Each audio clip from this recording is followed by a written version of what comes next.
you really have to know. You don't have to play the game at a high level, but I think you really have to know what it feels like to be in the player's shoes a lot of the time, because that experience really translates into your ability to convey how difficult or easy something is, or sort of how oppressive a situation is. And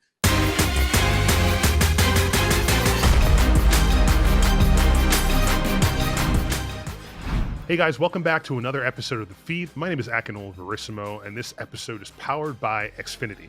I am sitting here today with Mitch Uber Leslie, illustrious Overwatch League broadcaster, shoutcaster. This guy is in many different esports, and he is no stranger to looking at a game and saying, I'm going to cast that. I'm going to cast it the best. Mitch, how are you today, man? Good to have you on the show. yeah, good to be back, bro. I think it was a while. I think we did a homecoming event for the Fusion. Obviously, we hung out in Harrisburg a while back. So it's been a while, dude. Good to be here. Yeah, thanks for being on the show today. I want to jump right into your history as a broadcaster. I mean, everyone knows that you're come from down under and you've taken America by storm. You have this crazy history, but not many people might be privy to what you were doing before esports and how you've established the path that you're on now. So if you wouldn't mind, could you give us a little bit of backstory on what you're doing before esports and how that transition happened? Sure. Yeah. I mean, I was I think a pretty average kid from the country in country South Australia where I lived. It was like a town of like 20,000 people, I think. Maybe it's gotten up to that now. I don't know. It was not many people. And I was, just kind of a nerdy kid growing up, loved my books. And I discovered games at a slightly later age than some, just because of access to that stuff. So, I love Pokemon. I played that all through my younger years and the original Dragon Warrior game. So, I was cut from the nerd cloth. I think there was a good idea of where I was going to be going in terms of my proclivities later on. And I ended up in sort of the capital city of South Australia. So this is probably when I was 17, and I left home.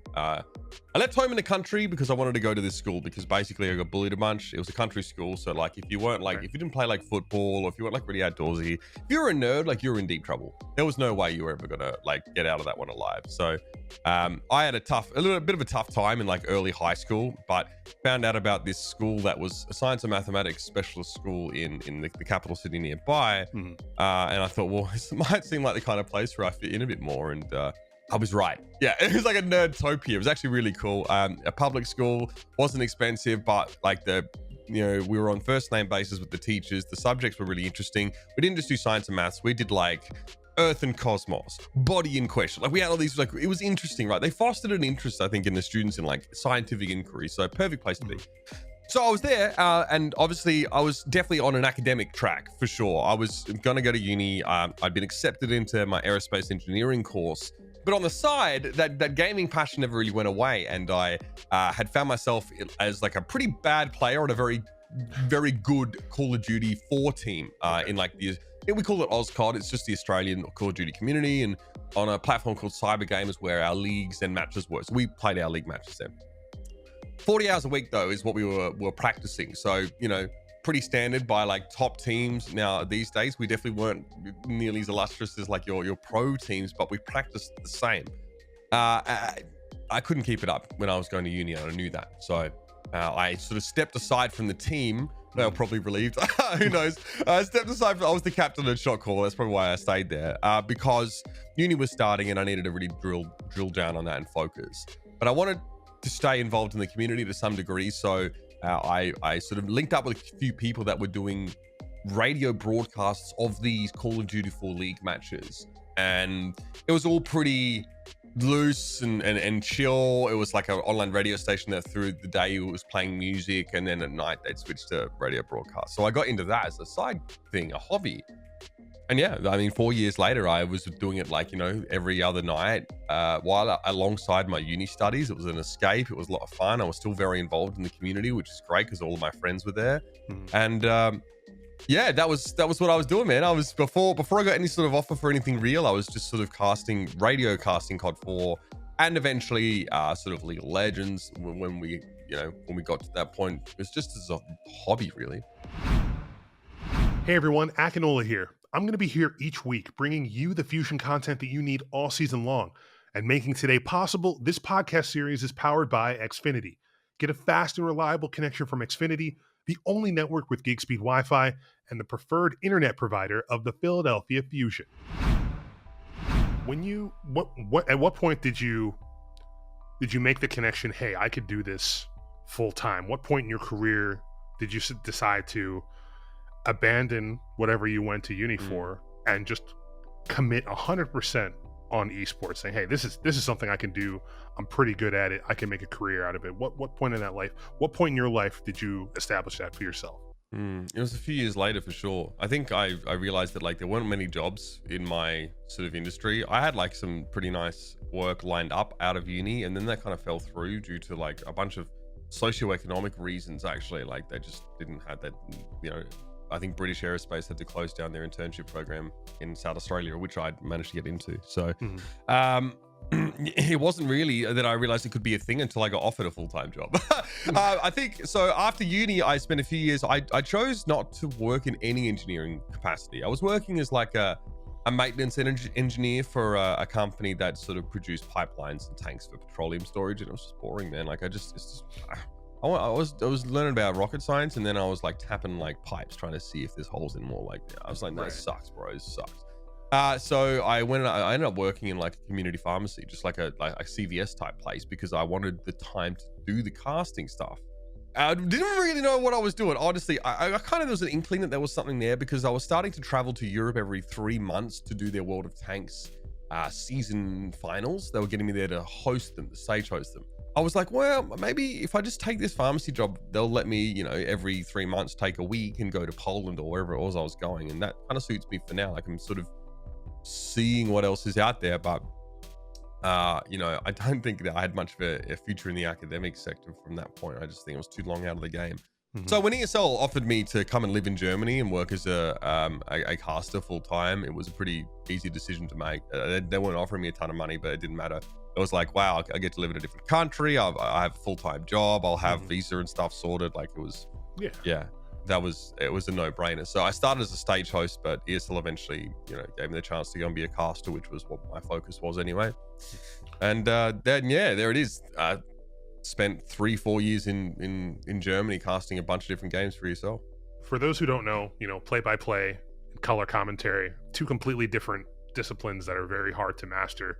There aren't a lot of people out there that can do both of them really good, so most people just stay in one lane. You know, Uber, you have solidified your role as a ridiculously good play-by-play caster, able to just pick apart the action and not trip over your words. With all these games that you've been adding to your repertoire, you know, not just Overwatch, but you've got CSGO, you've got Valorant, even Brawl Stars, like you have all of these games. Does it ever get to a point where it's too much game knowledge, or you're worried that you might miss something because you're not actively casting it? Walk us through your thought process. Yeah, I mean, I probably, if I look back over the roster of games I've casted, there's no way that I could do any more than sort of 3 of those at any one time. At ESL, it was, I maybe did like 3 at any one time during ESL, and in fairness, the casting was pretty superficial. Like some of the games were just not that deep. Battlefield 4 esports was not that deep because they took all the good stuff out of the game to try and make it a competitive title. Like there were no vehicles in Battlefield 4, it was squad rush only. So it basically felt like a sort of Call of Duty 4 domination or Call of Duty domination game type, like a hard point, but it didn't have any of the things that made Battlefield great. So they really had to strip that game down to balance it for esports, because they didn't want 10v10 and they did like all the stuff that we love. Like they didn't want flying jets or tanks or anything like that. So, you know, it just wasn't that deep at all. I knew the players, many of them who moved on and played like Overwatch and Titanfall and stuff like that. But, you know, I could get away with walking into the studio and just like banging out like a half-assed sort of play-by-play focused cast with limited analysis because the audience wasn't there. I don't think the standard wasn't really set for that.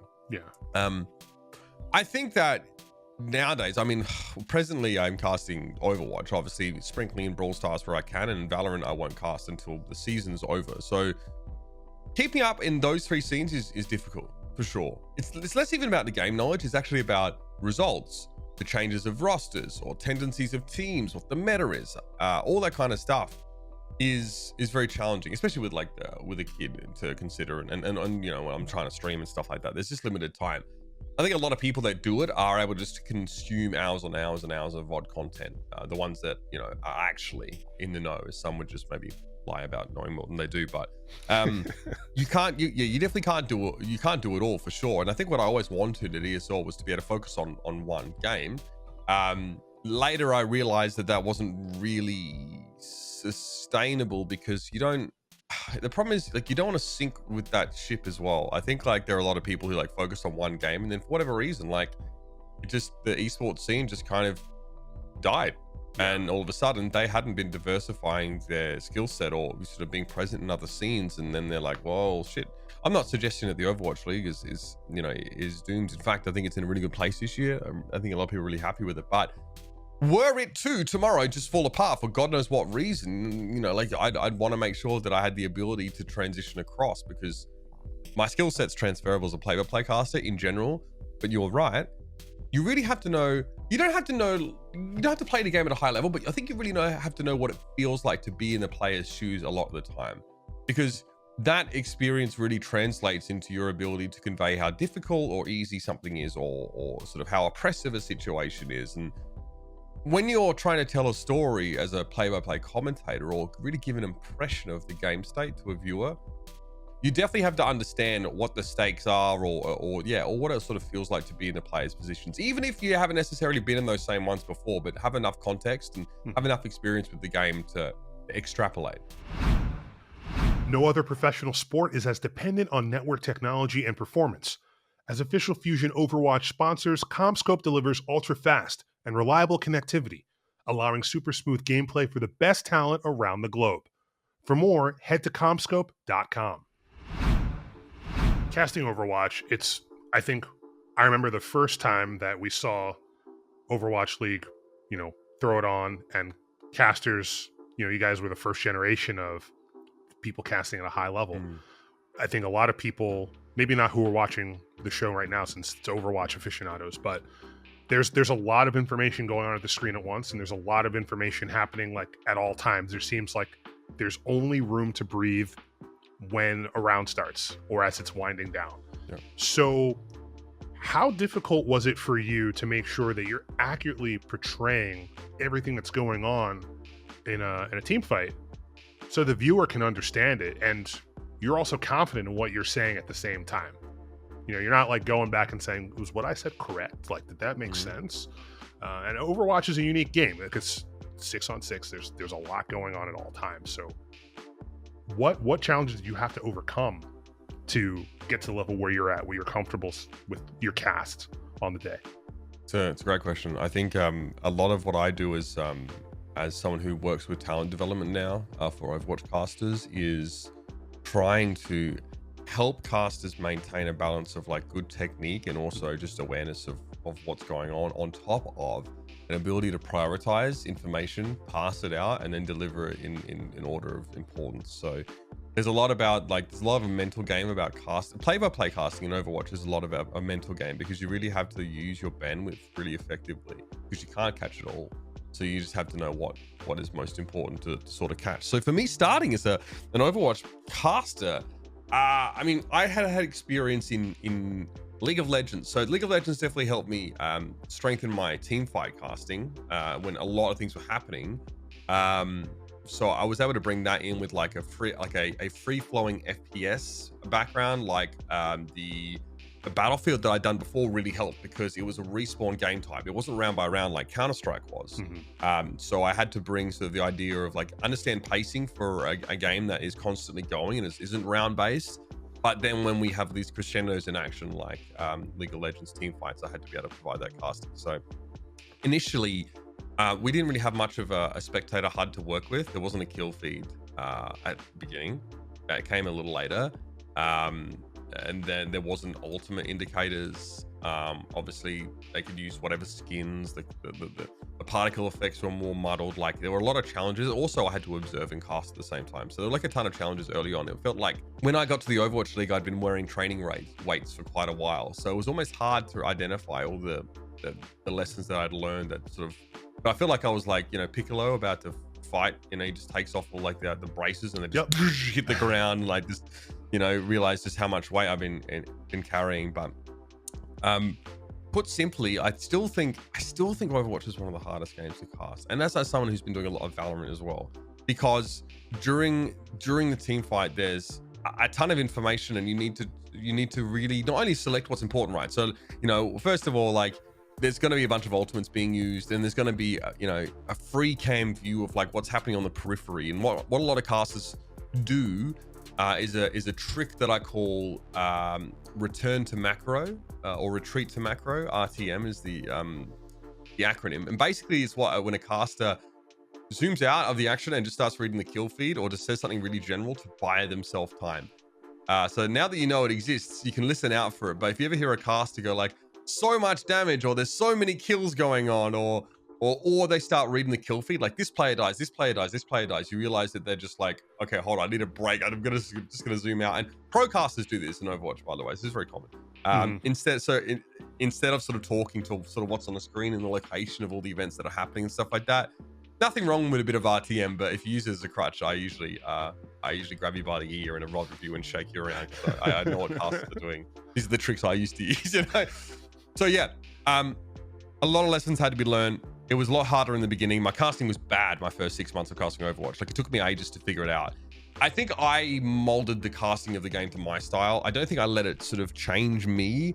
But I was able to be part of like the generation that sort of defined the casting style. Now, who knows if there's a better one and someone comes in and sort of does that. But I think Monty and Doa tried a different style. I don't think it worked as well as the one that I had developed with Jason and started using with Matt, but that's the beauty of it, right? There's something for everyone. And now in the league, we've got a bunch of really varied and diverse sort of casting styles. I think that adds some nice color. Absolutely. I would like to talk about, you mentioned time management being really important, and with your partner and your child, congratulations, by the way, I can't imagine how time management is. I mean, you were already, you got the stream that you're doing, you've got your broadcast obligations, and now you've got to raise this little baby.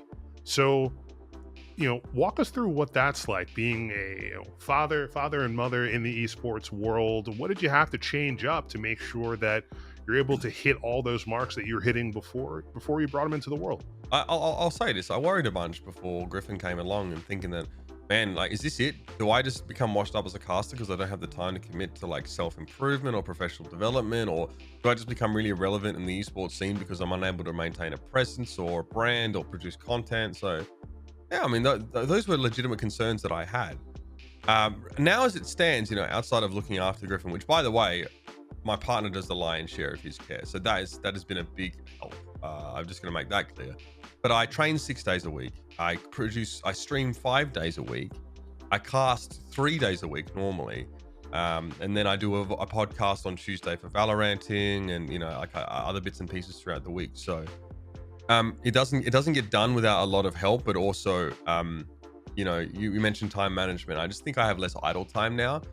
I also, as part of the split of duties, I do all the cooking and cleaning and chores in the household, because Ashley's looking after Griffin a lot of the time. So outside of that, there's not a lot of idle time. In the evening we get some time, which is awesome because Griffin sleeps well. But if there's any world where like he was sort of not sleeping properly, or like like a lot of kids just wake up every hour and stuff like that, he's really good. If he wasn't, we'd be in a very different position. So I'll give the little guy some credit for being pretty manageable in his young days. But I don't get as much time to game as I'd like these days. I get to stream. I stream video games 2 days a week. I usually just train because I'm killing two birds with one stone. That's the time management there. So I don't know if I'm getting better at Overwatch, man. I don't know if that's going to happen. I might be struggling. I might be hard stuck plat for the rest of my time now, with the amount I have to sort of commit. But I get up early and sort of look after the little guy in the morning, so Ashley can sleep in a little bit. Then she steps in and just sort of, dominates the mothering discipline sort of throughout the day. We moved out to Orange County from LA recently because we didn't have to be at the Blizzard Arena, right? So her family is close by as well. Still with quarantine, like we haven't been able to rely on them very much here. So she's killing it, man. Like she's really letting me sort of pursue my dreams with her hard work. So hopefully I can pay that back to her down the line, because some people don't know she is a producer of the Overwatch League, you know. So when show day's on, she and I are both on air in different capacities. So that'll be a whole different kettle of fish to overcome when she gets back to work. Oh yeah. I mean, it takes a village, and I'm so glad that you guys are able to find this happy balance between working and taking care of a child. Because I mean, you separate the esports from the child rearing. It's still difficult. I mean, my mom, I'm one of 5 siblings, and she was just like, I want to have a family. She just devoted her life to her family and put everything on hold. So the fact that you're able to still do what you do, I mean, that speaks wonders. So, big ups to both of you. And we always love to see, more members being, involved in esports. So I can't wait to see Griffin's, how you... I'm working on it. Yeah. We're indoctrinating him slowly. I got him a little toy controller thing that makes sounds and tells him colors and stuff. So he's a bit young to use that. Yeah, I think he's still learning to hold on to stuff, but we'll get a controller in his hands very early. And unlike me, who only got into gaming properly at like 16, and I think I was pretty skill capped in terms of my competitive experience because I didn't have the background. Who knows? Hopefully I'm gonna send this kid to college though. Still, that's gonna be happening. I mean, he's the son of an academic, so like he's set. He's gonna be okay. Yeah, he's going to school, fam. It's happening. Is your current water heater giving you the cold shoulder? Upgrade to a reliable Bradford White water heater for all the hot water your family needs. Visit bradfordwhite.com to find a professional installer near you. Let's talk about the pandemic over the past year. There's a light at the end of the tunnel. Things are opening back up little by little. All these companies have had to pivot to accommodate their business. Overwatch League is no different. These live events that we were thriving off of, these people in these stands wearing Fusion colors or San Francisco Shock, whatever, this fandom in these cities. Overwatch League was, the first league to kind of establish this fandom around the globe, and then COVID happened. Everything changed. How did COVID affect you working at Overwatch League, your other esports responsibilities, and how's that affected your personal life? I think broadly speaking, were I not able to build a personal, like a home gym setup in the garage, I'd be struggling. I think like the fitness and exercise for me is a huge part of my mental health regime, and it's kind of what kept me going through COVID, being able to do that at home. Like when the gym shut, it was like I'd lost a family member. I was really, really upset, to be honest. It hit me hard. And Ashley was like, "Why are you so upset?" I took a while to like help her sort of understand. Yeah, it was pivotal to me just trying to stay balanced, because it's just a big part of my life. So that helped a bunch. Work-wise, I mean, my best casting happens at events, man. Like it's this kind of symbiotic relationship that I actually have with the audience. They're as much a part of the cast as I am, I think, in that sense. I really feed off their energy and sort of, experiencing those moments with them is what really allows me, I think, to be the best at what I do. I couldn't do it without the audience, honestly. So going to online casts was tough, man, because I had to go back and rediscover that initial passion that kept me so so involved in casting when I was doing radio casts online back in 09 or whatever. Sure enough, I did do that, but I think that my casting suffered last year as a result. I think it was a little bit weaker in times because the passion was a little bit harder to stoke, because no one was feeling passionate. We're stuck inside, dude. Like everyone was feeling pretty apathetic about everything, and damn, just trying to get some vitamin D around here was hard enough as it was. And I think the whole broadcast team felt that, and I think it showed. I think there were definitely times where you could see that we were pretty haggard, or struggling to hype up this like bottom of the table match for obvious reasons. It was hard, I think, and also we didn't go into last year prepared to do an online broadcast, so we had to pivot and adjust, and they had to send us a virtual set, and we had to just figure things out as we went. And some of the broadcasts were ridiculous, the things that went wrong, right? There were so many things that went wrong as a result. And then Ashley is sat next to me in the same room trying to produce the show while I'm casting, because we don't have any more room. She's pregnant, so she's got all that going on at the same time.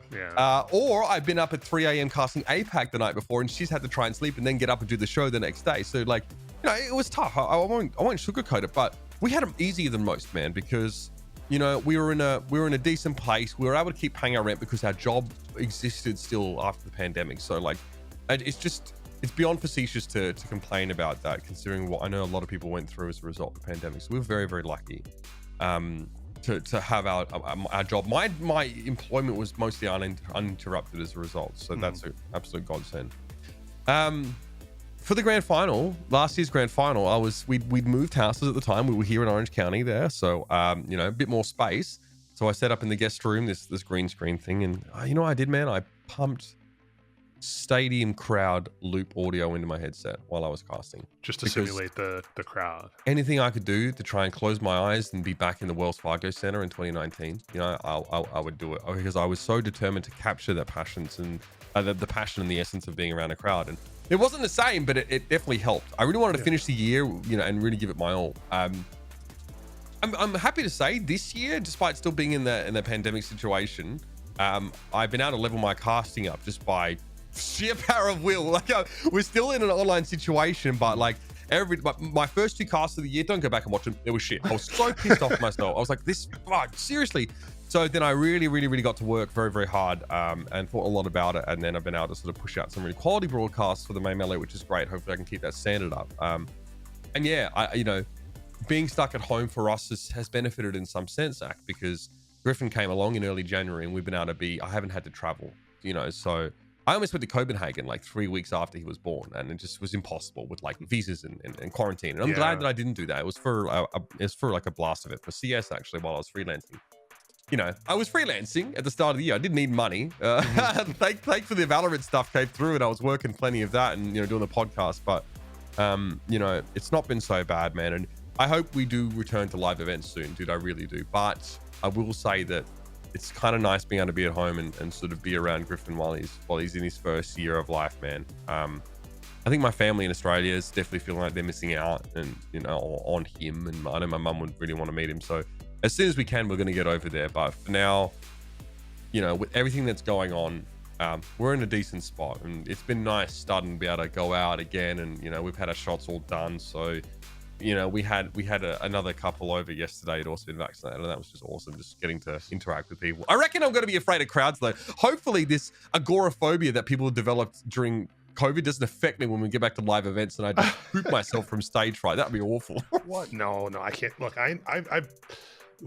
you're like a different person when you're like around people.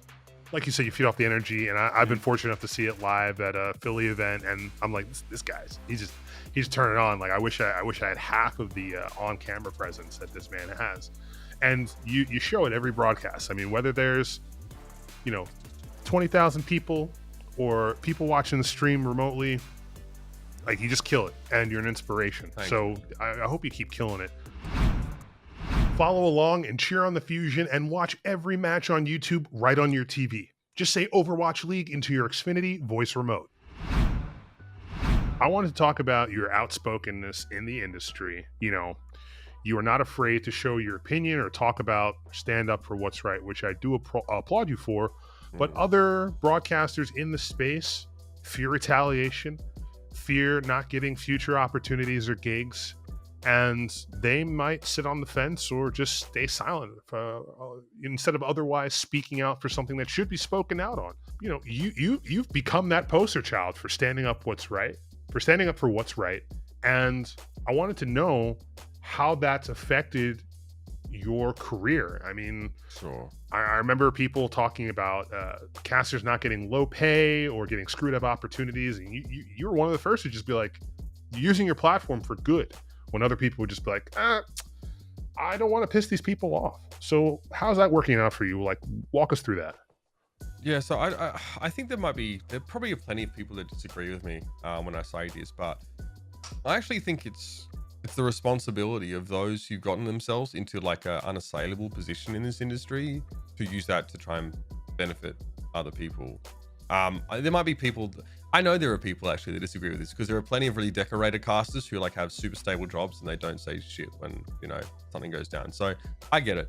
Look, first I'll say this: it's not purely altruistic. Like there is an ulterior motive in me lifting up other casters. because I want more competition. I want more people in the scene. I want a reason to keep getting better.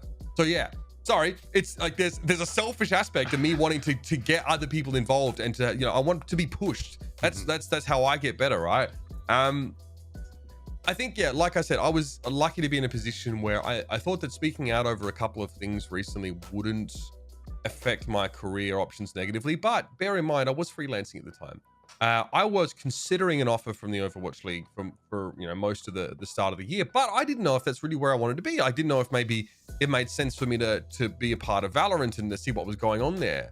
That's what helped me uncover so much of what was going on, because as I got into that scene and I left my ivory tower in the Overwatch League and started, you know, this is not intended to be offensive, but playing in the mud with a lot of these sort of casters trying to make it in Valorant, and I was, you know, one of them ostensibly, realizing that, hold on, there's some less than ideal stuff that's going on here.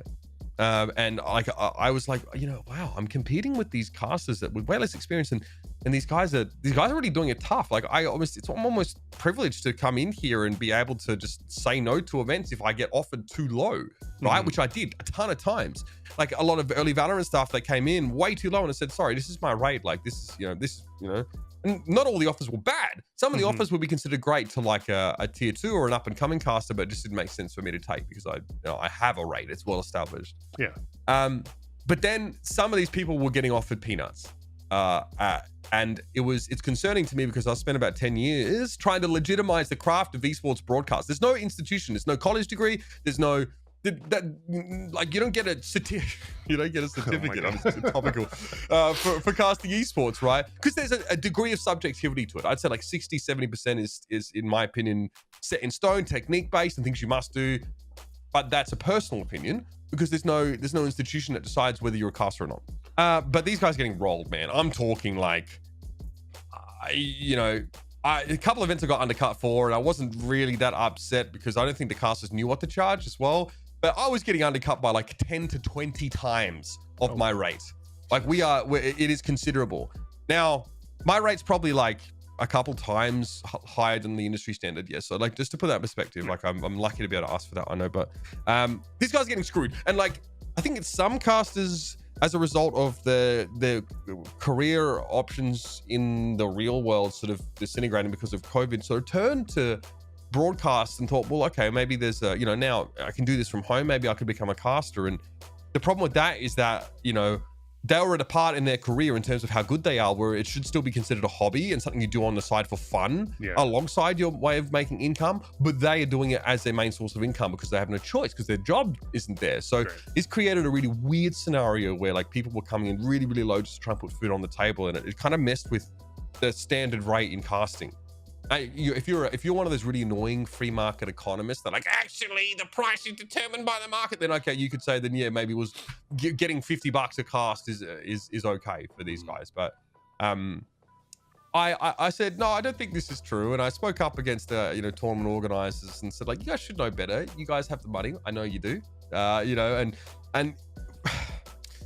basically it turned out fairly well, luckily. So one of the organizations that I sort of spoke up about, I had the chance to, speak with their CEO, the talent manager, and understand what was going on and try and help them understand the perspective of the caster in this case. And that ended up turning into what was quite a fruitful partnership, because then I was able to consult with them, and I didn't charge them for that. I wanted to help them help the casters and build up a scene. And all of a sudden, these casters are messaging me like, hey, don't know if it was because of what you did, but the rate I got offered is way better this time around. Like they aren't pushing back as hard on me. Like I'm able to get what I call a standard rate for this event. And I thought, well, fucking thank God, and it wasn't even because it was necessarily malicious on the part of the tournament organizer. They just didn't really know, or the standard got set so low by all the undercutting that was happening by necessity.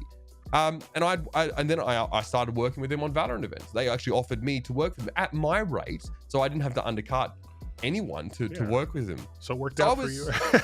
It did, yeah. I mean, that was never the point, right? I think I turned them down before because of a low rate, but that was great. There was another group that was for undercutting casters, and they didn't go as quietly into the night, I think, as the first group did. But both of these examples were situations where I think that like it wasn't all malicious, and I think that people just didn't really know. I think that a lot of casters didn't know what to charge. I think a lot of TOs had like a warped understanding of what the standard was, and I saw that as a bit of a threat to just to the legitimacy of a broadcast that, I mean, I tried to build up. So it wasn't purely altruistic, is what I try to explain to people. Yes, I wasn't expecting to personally benefit from it monetarily or anything like that.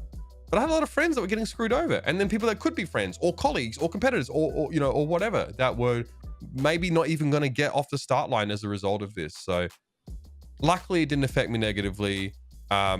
I always wonder sometimes if I post something publicly or like an opinion, I always go like, oh man, I really hope I'm not wrong. Like, I hope I haven't, because you know, sometimes I do. I sometimes my takes a shit. I haven't really thought something through, and then I get like dunked on because Twitter loves doing that. You know, so there's always a bit of nervousness from me, and I'm like, am I doing the right thing here, or do I understand this adequately? You know, I doubted myself so much through these sort of campaigns against, you know, trying to get casters paid properly. I doubted myself so much, whether I was doing the right thing, whether my heart was in the right place. But then I kept hearing from casters saying, thank you, like this means a lot, we've really struggled, it's nice to have someone speak up for us. And that was what really helped me stay the course, because, you know, I'm not really a conflict loving person, honestly. I don't live off that. I don't try and generate drama to benefit from it. I don't want the interactions. Actually, a good day for me is when I don't have to deal with morons in my mentions. But no one else was doing it, and that's their business, I guess. There are a lot of people that could have done it instead of me. But it was right place, right time, and I felt strongly about it. So, you know, Blizzard didn't seem to mind, luckily. You know, and look, some of my tirades on Twitter, some of them led to really valuable conversations with people in the tournament organizer scene, like Nerd Street, for example. Like, I had a really great chat with them, and we were able to really, you know, move forward together in a better understanding of how to help one another and how we can help the scene grow. And so that was really valuable. Doesn't always happen. Didn't happen with Eli Hell Esports, but that's how it is. And if they wanted to make it dramatic, then I will. And if I have to do it again, then yeah, I will. I just have to keep checking myself and make sure my heart's in the right place, because otherwise there's no point doing this. So it's important to stay grounded and keep talking to the people that are actually being affected by this stuff. Yeah. Otherwise, it's just horn tooting, you know. Absolutely. I mean, for anybody watching this who's aspiring talent, one of the issues that I had, and I'm still establishing myself as a talent, is making sure that you're being paid fairly for the work that you do. Is it a free market? Is there a potential for somebody to undercut you? Yes. But if you undercut yourself, you're just shooting yourself in the foot for future opportunities, and you'll never have the chance to truly blossom. So that's wise words from you, Uber. Anybody who wants to get into this wild world, because there's still in some parts it feels like the Wild West, but I think it's getting better every year in terms of making sure people are paid fairly, making sure nobody's getting screwed out of anything, and things of that nature.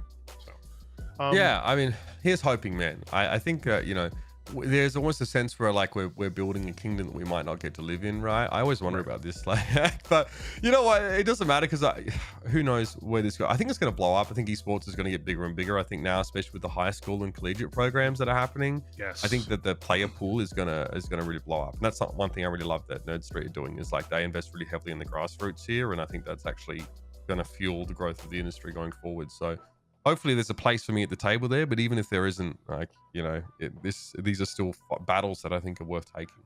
Absolutely. I think the industry is still so young, and there's still so much potential. I mean, like you said, with collegiate esports, like, you have these people going to school and playing the games that they love and being really good at them and getting a college education at the same time. So I think the sky is the limit as long as the right people are involved. And I feel like as long as you're involved in some way, shape, or form, we're gonna be okay. This podcast is brought to you by Rothman Orthopedics, the official team physicians for the Philadelphia Fusion. Rothman Orthopedics is here to help you put pain behind you and be what you were. For more information or to make an appointment, visit rothmanortho.com. I wanted to wrap up this with a final thought. You know, you have a lot of people who look up to you. Maybe they don't look up to you. Maybe they hate your guts. Maybe you have people who are still wondering about, is getting into esports the right move, or should I just be a spectator? You know, with all of these experiences, good, bad, or otherwise, that you've accumulated over your career, what is some solid advice that you could give for up and comers who were thinking about it but haven't yet decided about being in this industry? Because it's tough, you know, regardless of your background. Some people have it luckier than others, but other people have to, really, really, really, really try hard, and it is tough. It's something I've had to deal with. So, Yeah. do you have any advice that you could share to people who might be watching? Sure. I think if I was trying to make it in esports now, there's a good chance that I just wouldn't make it. I don't. I think that when I look at the pool of people trying to be involved in casting specifically, I think that I'm not particularly remarkable. I think I benefit from years of experience and being able to put in the hard work when it was needed. But these days, there has never been more resources available to people to understand how to be a caster or a host or content creator. But there's never been more people to compete against as well. So I think I mentioned it earlier, but I strongly recommend people pursue something like working in esports as a passion project first. Like, I don't want people getting out of school and being like, right, okay, here it is. We're going to stream every day this year, and we're going to see where it goes, because there's a lot of intangibles that go into what creates personality in esports. For example, like what is it that makes this streamer so compelling? Or what is it that makes this, for casting, maybe it's less mysterious because there's a lot of technical skills that are used, and if you nail them down, then you can work on your own style. But if you only have talent, or if you can only work hard, you might still be in trouble. I think you really need a liberal application of both, and you need to be lucky in some senses to have both to make it now. I think your peers are your most valuable resource in this industry, whether you're working in production or whether you're a caster, because it is very social, you know what I mean? And it's not to say that there's like a shadow council that's trying to gatekeep a bunch of people, and like I think there is a quote unquote old boys club, which is older than me, right? People that are sort of been around for quite some time and definitely have amassed a large amount of clout, but I have not, in my personal experience, I have not found them to be a force that has sought to sort of arrest my growth and development through. I think they're more interested in just being opinionated than the sort of messing with the next generation. I'm more interested in investing in the next generation, just because, like I said, it's better for everybody if more people can be involved in this industry. I think that this is a really mentally taxing industry to be in, because it is 95% social. You have to understand your audience, your peers, the community at large. You need hopes and dreams of gamers, and you have to deal, and there's a lot of toxicity to deal with online, because there's also a degree to which accountability is limited in things like Twitch chat and stuff like that. I think it goes without saying that you need to have thick skin if you want to be a personality in this industry, because here's the thing, right? Like, back in the day, commentators would get their feedback a lot of the time by word of mouth, by like people they might meet at the arena, or there'd be like a little column in the local newspaper where like some pundit gives their thoughts on like things that broadcasters said. I read this in Joe Buck's autobiography. That's it. You're pretty unfettered by the opinions of the public as a traditional sports broadcaster. But here in esports, it's everywhere, right? Wherever you go, like like Reddit, Twitch, Twitter, YouTube. It's so easy to access a creator and to sort of get your message across to them, which is super bad. You know what I mean? Like, especially if you have a not flimsier, but a more sensitive constitution to this stuff. I see a lot of broadcasters, they rise and fall on public opinion. It really means a lot to them. And you need to be able to survive a period of time where people just don't think you're that good. You need to believe in yourself. You need so much self-belief, man.